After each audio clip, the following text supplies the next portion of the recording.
നമസ്കാരം. കുന്നുകര കരിമാലൂർ പഞ്ചായത്തുകളുടെ പ്രദേശമായ തടിക്കൽ കടവിൽ മലമ്പാമ്പ് ഭീതി പരത്തുന്നു. പെരിയാറിന്റെ തീരപ്രദേശമായ തടിക്കൽ കടവ് പാലത്തിന് സമീപം വീണ്ടും മലമ്പാമ്പിന്റെ ശല്യം രൂക്ഷമായിരിക്കുകയാണ്.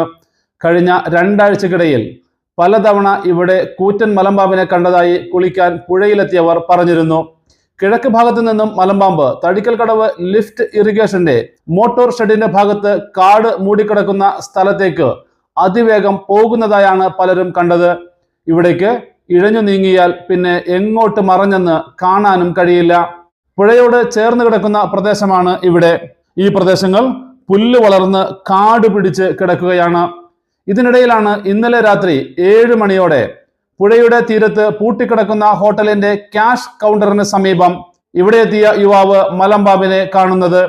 ഉടനെ തന്നെ വനം വകുപ്പിനെ വിവരം അറിയിച്ചു. സ്നേക്ക് ക്യാച്ചർ എത്തി പാമ്പിനെ പിടികൂടി കോടനാട്ടേക്ക് കൊണ്ടുപോയി.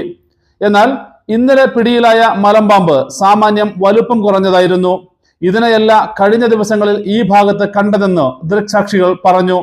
ഇപ്പോൾ പിടികൂടിയത് നേരത്തെ കണ്ട മലമ്പാമ്പിന്റെ കുഞ്ഞായിരിക്കാനാണ് സാധ്യത. വലിയ മലമ്പാമ്പ് ഇപ്പോഴും തീരത്ത് തന്നെയുണ്ട്. 4 മാസങ്ങൾക്ക് മുൻപ് പുഴയുടെ തീരത്തുള്ള വീട്ടിലെ കോഴിക്കൂട്ടിൽ കയറിയ മലമ്പാമ്പിനെ പിടികൂടിയിരുന്നു. കഴിഞ്ഞ 2 വർഷത്തിനിടെ ഈ പ്രദേശത്ത് നിന്നും 5ഓളം മലമ്പാമ്പിനെയാണ് പിടികൂടിയിട്ടുള്ളത്. ഇതുകൂടാതെ തീരപ്രദേശങ്ങളിൽ പലയിടത്തും നിരവധി തവണയാണ് നാട്ടുകാർ മലമ്പാമ്പിനെ കണ്ടിട്ടുള്ളത്.